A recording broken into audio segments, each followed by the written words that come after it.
Today I fucked up by knifing my son. I often play a game with my son where we have a martial arts duel with various fruits and vegetables. For example, I'd be throwing grapes as if they were ninja stars, and he'd be defending with a cucumber samurai sword. It's just one of those strange family traditions, I guess. Anyway, last night I was preparing dinner and enjoying a few glasses of wine. I felt in my element chopping potatoes when suddenly I was struck in the side of my face by a celery stick. I jumped around in battle mode while letting out a war cry. Unfortunately, I didn't put my knife down before this flailing maneuver and ended up slicing my son's hand open. He screamed, I screamed. The doctor reported me to child services. I'm his mother, for goodness sake. Valuable lesson learned: never bring a celery stick to a knife fight. I see you've played knifey celery before. For some types/severity of injuries, doctors are required by law to report it to child services, under pain of losing your job and medical license. It sucks in cases like this, but it's probably ultimately for the best, since this will certainly blow over. As a kid I was super accident prone and tended to fling myself downstairs, and our physician at one point apparently told my parents not to bring me in next time because even though it was obviously an accident/me being a dumbass, he would be legally required to report them if it happened again. That'll teach you to fuck with me, son. Things not to fuck with: X, Wu-Tang Clan. X, ~dad~mom. Edit, fixed it. He screamed, I screamed. The doctor reported me to child services. That is one of the best endings to any Today I Fucked Up I've read recently. Today I fucked up explaining why unpopped kernels of popcorn are called old maids to my 5 and 7-year-old niece and nephew. Over the weekend, we had a family gathering at our house with my sister and her 2 kids. My nephew is 5 and my niece is 7. I decided to pop some popcorn old school in a pot on the stove. After we ate the popcorn, the kids were bummed I apparently hadn't made enough and asked if I could cook up some more. I said matter-of-factly, how about we eat the old maids first? At almost the same time they both asked, what are old maids?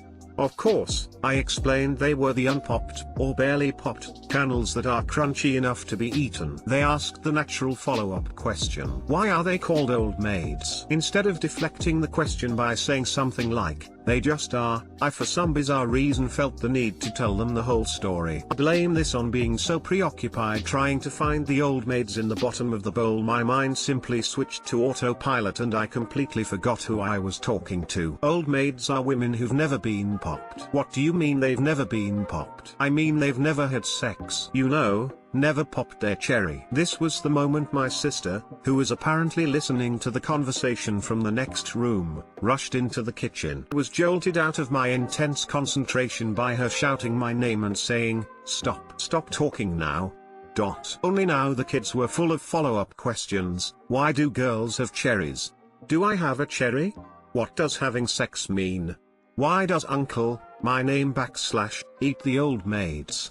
They don't look like cherries. On and on. Yes, I am totally embarrassed and could do nothing but stutter and stammer while my sister continues begging me to shut the hell up. Too long didn't read. While eating popcorn I thoughtlessly described to a 5 and 7-year-old how unpopped kernels of popcorn are like old women who've never been fucked. Edit, a few have commented thinking I pulled the definition of old maid out of thin air and are slamming me for not understanding female anatomy, being incredibly offensive, etc. etc. I was merely recalling what my father told me and what I heard oft repeated among guy friends as a kid. Apparently some people think a Today I Fucked Up should be a thoughtful socially sensitive missive. I was always told they were old maids because they weren't dressed in white. The ones that popped were wearing a wedding dress, and the old maids weren't. I have a feeling my father almost made the same mistake you did, but pulled off a save at the last moment. LOL. Yup, that sounds like an impromptu sanitized version. If only I had been as quick-witted as your old man. I'm just surprised anyone anywhere has a special name for popcorn that failed to pop. And here I am, calling them unpopped. Made me laugh out loud. My sympathies, toe. Also, till the reason they're called old maids. I always thought it was because nobody wanted them. Till unpopped kernels are called old maids. If I was your sister I would demand you answer their questions lol. Let the punishment fit the crime, the punishment fit the crime. Today I fucked up by thinking my hoodie string was a parasitic anal worm. So today I was hanging out at my neighbor's house just talking and getting to know each other. They're pretty chill and I really felt like this would lead to a great friendship. After a couple hours of banter I started feeling my gate to the nether weakening and I knew it was time to go make a deposit into the toilet, so I politely asked to go to the bathroom. A completely normal thing to do, right? Informed me that the light in there was broken, so I was just like, whatever, I'll use my phone as a flashlight to make sure no brown substances were remaining on my crevice. I go in there and am just going through the routine, browsing Reddit, trying to make my bowel movements quiet as possible. Y'all know the drill. However, once I reached the wiping phase, my life changed. I commenced the first wipe like usual, checked it out with the light. I knew I definitely need to do some more rounds. After a few wipes, the scariest moment of my life occurred. My flashlight lit up the toilet paper and what I saw made me feel fear unimaginable by the human psyche until felt firsthand. I saw a black snake-like creature wrapped around my hand, and my brain immediately thought I was infected with some kind of anal superworm. I let out a blood-curdling shriek, one that you'd hear in the depths of hell. In my instinct-driven spasm I somehow broke the toilet seat and my ass fell into the fucking toilet. I was in a primal state I can't even explain. I was desperately flaying my body around like a dying fish trying to find this ass demon, but I couldn't find it anywhere. My neighbors were extremely worried, thinking I was dying of a heart attack / seizure / stroke in their bathroom, but I didn't give two shits. After about 45 seconds of searching for the little shit I started coming to my senses. If there really was something living in my anus, where the fuck did it go? Then I looked down, and felt the worst embarrassment in my entire life. The black, slithering, slimy, snake-like worm wasn't a parasite, it was my hoodie string. I just destroyed my neighbor's toilet, screamed caveman-like shouts, and threw my body around like a retarded octopus, over a fucking hoodie string. My neighbor's concerned voice turned into a "What the fuck are you doing in there?"